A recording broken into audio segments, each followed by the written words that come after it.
Halo, salam Stipan baru, Stipan maju. Apa kabar pemirsa di seluruh tanah air? Para kader NKRI, selamat berjumpa kembali dalam acara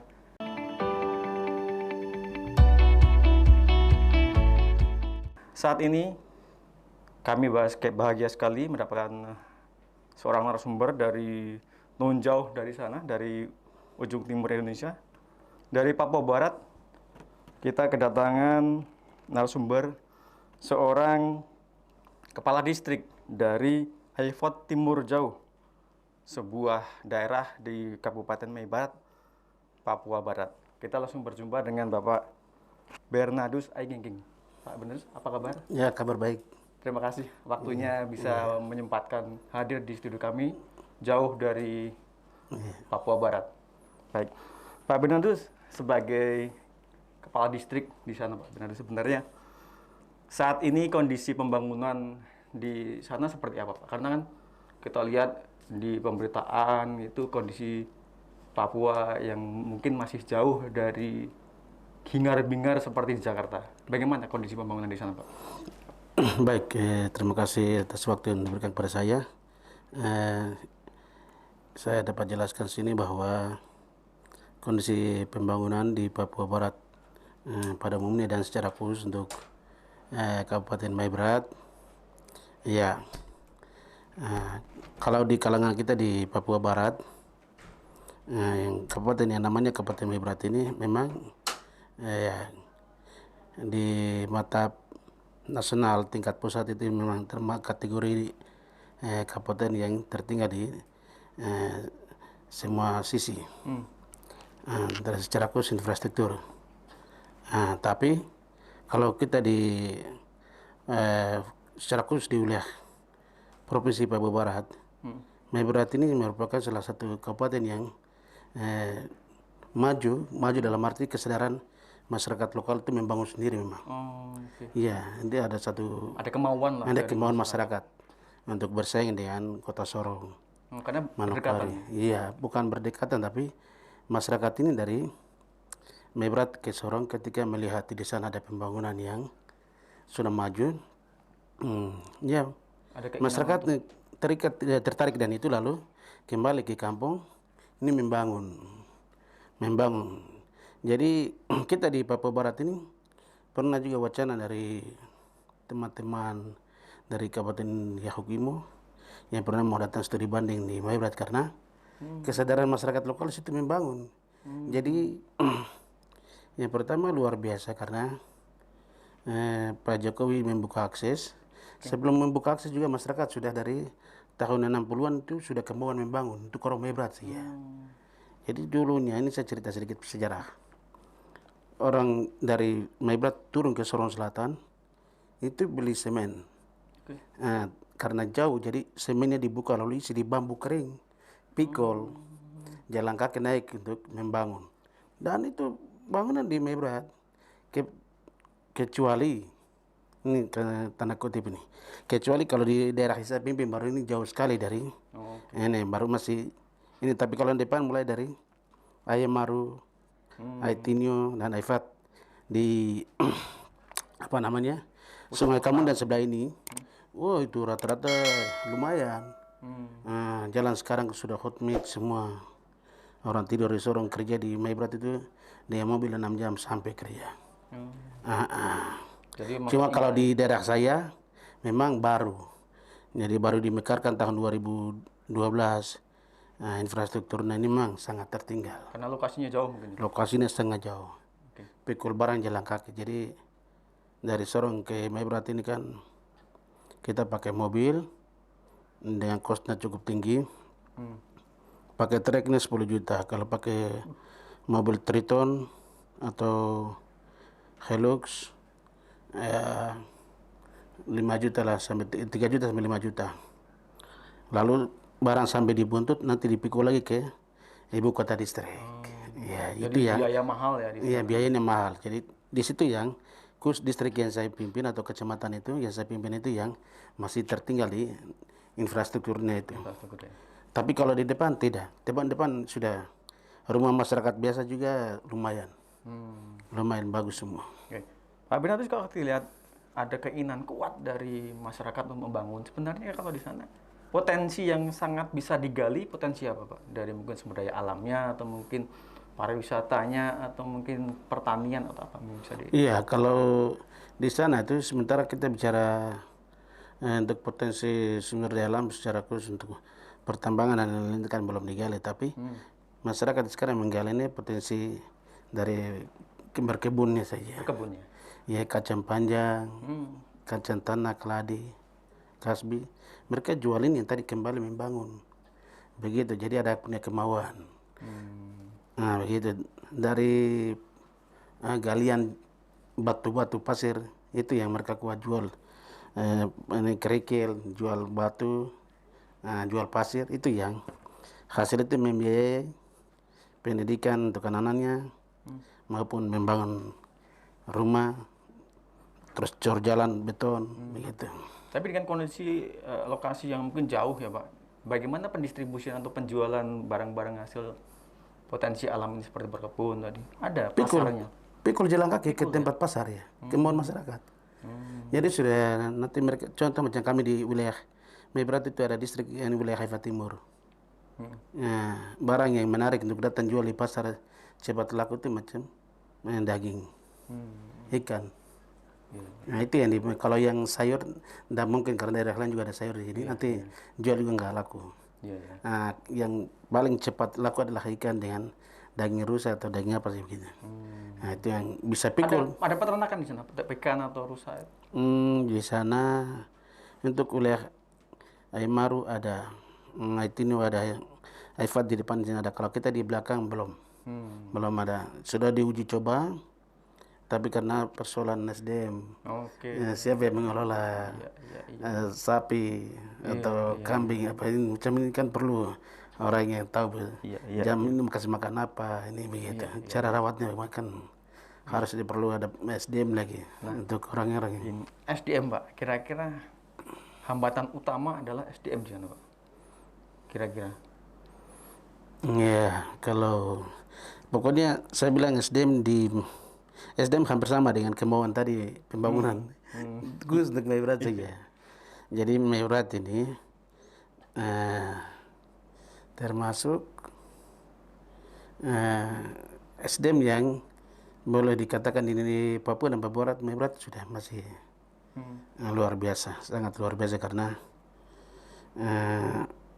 anak-anak sudah banyak yang sekolah, banyak yang kuliah. Terus orang Mebrat juga pernah jadi menteri di sini. Oh ya? Menteri Lingkungan Hidup, Pak Profesor Dr. Bert Kambuaya. Oh iya. Pernah jadi Menteri Lingkungan Hidup. Pak Bernardus, kita dalam kaitan dengan SDM, bagaimana peran pemuda di sana? Karena kan tadi kita lihat semangat untuk membangun itu sangat tinggi di sana. Bagaimana peran pemuda juga dalam pembangunan di sana? Ya, jadi peran pemuda di sana juga sangat antusias. Jadi pemuda di sana juga yang pertama itu ada beberapa hal positif semua. Itu mereka juga ikut partisipasi dalam pembangunan. Yang kedua, saya selaku kepala distrik atau camat di sana itu saya mengembangkan mereka punya potensi, saya menggali mereka. Ada yang di olahraga bidang voli, mungkin basket, futsal.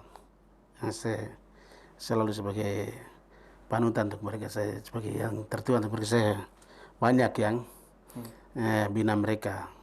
Terus juga musik tradisional. Kita orang Papua itu orang bilang apa namanya, lagu daerah Ambesaka, Jospanka, itu saya kembangkan mereka. Jadi saya kembangkan mereka, memang sudah yang saya bicara tadi semua ada di dokumen semua. Termasuk yang mengembangkan potensi adik-adik kita di dunia tarik suara, itu saya sudah bina mereka. Jadi sebenarnya potensi ini digali semaksimal mungkin termasuk pemudanya ya? Iya. Sepak bola, karena kan sepak bola di Papua biasanya jago-jago Pak. Iya, di Mebrat kita belum ada stadion. Oh, ada tadi. Ya, belum ada, tapi anak-anak Mebrat ini rata-rata latihannya di Kota Sorong, Kabupaten Sorong. Hmm.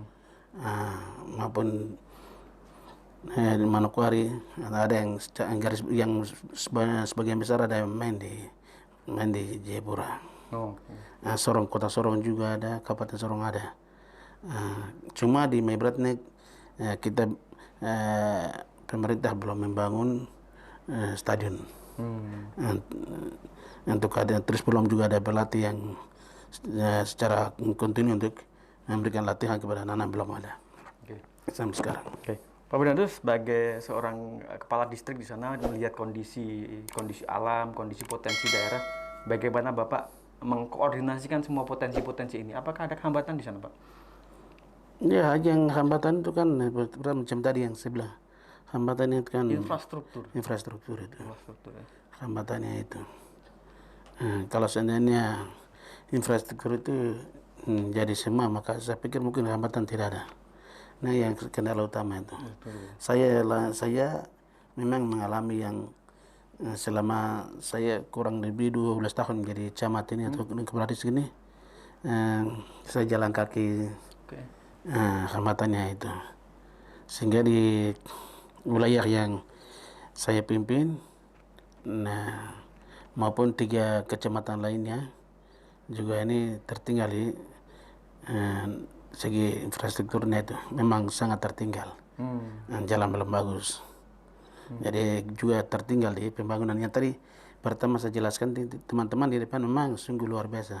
Tapi di belakang yang bagian Kalau kami di belakang masih. Walaupun di daerah situ,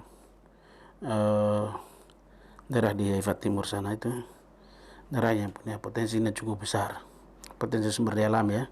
Tadi saya bilang ada emas, ada minyak bumi, ada batu bara, ada kayu, tapi kan belum dieksplor. belum dikelola. Nah, sekarang kendala utama itu kan infrastruktur tadi. Banyak investor yang mau ke sana, tapi kan orang kan menghindar dari kos pemakaian heli. Karena pakai helikopter kan kos dolar, ya kos mahal. Jadi mau ini infrastruktur dasar jalan raya ini sampai dulu, baru memudahkan ini semua. Tapi sekarang ini kan masih terbengkalai karena itu.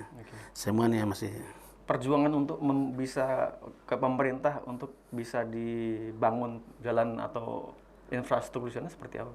Perjuangannya itu setiap kali kita kasih naik di program melalui musyawarah kecamatan. Itu program itu kita kasih naik di kabupaten maupun ya ke provinsi. Karena kenapa kita kasih naik ke provinsi? Karena keterbatasan APBD tingkat 2. Iya. Kita bawa ini ke provinsi. Nanti kita bawa ke provinsi lagi, nanti mereka lihat jalan dari Efat Timur ini menghubungkan beberapa kabupaten, berarti nanti itu kita alihkan lagi ke ruas jalan nasional atau jalan strategis nasional. Ini kita sudah upayakan sampai di balai sekarang di kementerian. Jadi mudah-mudahan ya tahun depan mungkin pemerintah buka mata untuk ada pembangunan ke sana. Mudah-mudahan keluhan-keluhan seperti ini, kendala-kendala seperti ini dapat didengarkan oleh pemerintah pusat. Ini menjadi program prioritas pemerintah pusat membangun. Bapak tadi Bapak sampaikan bahwa di depan itu pembangunan sudah baik, tapi di belakang pembangunan masih agak jauh. Bagaimana koordinasi antar kecamatan, Pak? Ya, kalau koordinasi antar kecamatan itu kan berjalan, antara kami kepala distrik berjalan baik. Ya, koordinasi berjalan karena kenapa berjalan lancar, karena dari komunikasi ini sih ya. Di sana setiap distrik atau kecamatan dipasang ini. Jadi mungkin perlu ada lebih semacam asosiasi atau apa gitu yang untuk jadi ada pemerataan di tingkat kecamatan gitu, Pak? Enggak, jadi ini yang saya sementara yang punya ide begitu, Bapak. Jadi bukan saja di Mebrat, tapi kalau boleh di Papua Barat. Ini semacam asosiasi camat Papua Barat. Saya bentuknya begini, karena dengan adanya asosiasi ini supaya mendapat langsung informasi dari lapangan. Dan kita kepala distrik atau camat ini sebagai garda terdepan. Kami yang ada di lapangan kita lihat kondisi masyarakat seperti apa. Ini terutama ini saya bicara dengan kaitan juga dengan macam dana otsus juga. Penyaluran yang tidak sampai di tempat. Distrik lain dapat, distrik yang lain tidak dapat. Kepencangan, kata lain juga kepencangan atau ketidakadilan dalam artian begitu. Jadi hal-hal begini yang membuat saya sehingga saya mau membentuk asosiasi kepala distrik atau camat Papua Barat untuk aspirasi dari kampung naik ke kami, kami bawa langsung ke bupati atau gubernur atau bila perlu langsung ke pusat. Karena di pusat kan sekarang kan ada bentuk asosiasi kepala desa seluruh Indonesia, asosiasi DPR seluruh Indonesia, bupati seluruh Indonesia, gubernur ya. Kenapa camat tidak bisa? Harus saya bentuk. Nah itu lagi mudah-mudahan saya didorong juga bapak-bapak dari Kementerian Dalam Negeri, Diri Nord mereka sudah bantu saya untuk kita ini gagas ini. Karena kita di Papua ini, Papua Barat, ini yang kami camat sampaikan itu yang benar. Kami sampaikan yang benar. Ada di grassroots di sana yang benar-benar. Kami lihat langsung di lapangan. Jadi kalau beda dengan bupati, gubernur di atas kan mereka di kantor. Di kursi yang yang ketemu dengan masyarakat. Kami kan rumahnya di kampung, di desa sana dengan penderitaan masyarakat, jalan yang tidak benar, sekolah yang mana yang bagus, sekolah yang tidak bagus, mana kesana puskesmas mana yang dibangun tidak dibangun kan kami yang tahu. Dan data akurat ada di kami. Sejauh ini tanggapan dari kepala distrik yang lain terhadap rencana pembuatan saya sudah sampaikan ke teman-teman yang ada di sana, berapa yang saya sudah komunikasi, mereka bilang dia sangat bagus. Saya bilang begini, kalau menjadi ketua asosiasi untuk camat itu bukan hal yang mudah. Orang yang punya relasi dengan orang di pusat, kementerian, karena bukan sekedar untuk membentuk asosiasi ini langsung mubasir, tidak. Jadi output daripada kita bentuk asosiasi ini harus bawa masalahnya bawa ke pusat supaya orang lihat di sana, selesaikan begitu. Jadi benar-benar aspirasi dari bawah dibawa ke pusat untuk diselesaikan. Bukan hanya kayak kita di kampung di kabupaten bentuk apa yang sebenarnya tidak, tapi ini meliputi satu provinsi itu bagaimana perkumpulan camat yang ada di Papua Barat itu punya keluhan, punya ini disampaikan sampai ke pusat sini. Semua orang di pusat tahu. Kalau di kabupaten atau provinsi sampaikan kan belum tentu tahu yang ada di bawah. Kalau ini benar-benar mewakili dari lapangannya. Mudah-mudahan apa yang digagas oleh Pak Benedus dapat terlaksana, nanti bisa membawa aspirasi dari masyarakat untuk ke atas, ke pemerintah pusat. Pak Benedus, nanti kita akan diskusi lanjut lagi tentang bagaimana sih Otsus Papua ke depan dari pandangan Pak Bernardus, tapi setelah jeda berikut ini ya Pak. Pemirsa, demikian tadi telah kita ikuti perbincangan dengan Pak Bernardus Aigingging, Kepala Distrik Aifat Timur Jauh, masih berbicara tadi dengan lugas bagaimana kondisi di sana, infrastruktur yang masih jauh dari kata ideal. Mudah-mudahan ini nanti bisa didengarkan oleh pemerintah pusat. Demikian pemirsa, jangan lupa untuk subscribe, like, and share. Terima kasih.